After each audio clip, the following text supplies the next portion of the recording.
Inaresto si retired Major General Romeo Poquis kaugnay ng kasong inciting to sedition at rebellion na isinampalaban sa kanya. Mula Thailand, dumating kanina sa NAIA Terminal 3 ang dating general at ineskortan ng mga tauhan ng CIDG.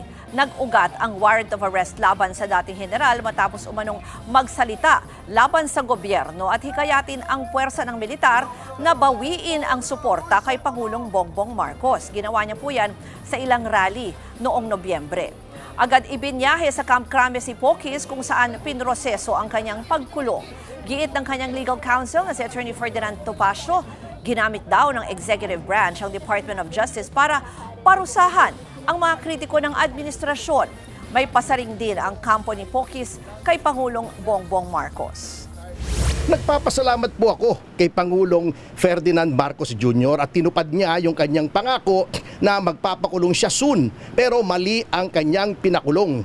Sa halip na yung mga magnanakaw ang ipakulong niya, yung mga naghahabol sa magnanakaw ang pinakulong niya. So thank you po, Mr. President, for keeping your promise. Mga kapatid, Ruth Cabalco, para sa mabilis na pasada ng mga balitang dapat niyong malaman, mag-follow at mag-subscribe sa social media pages ng News 5.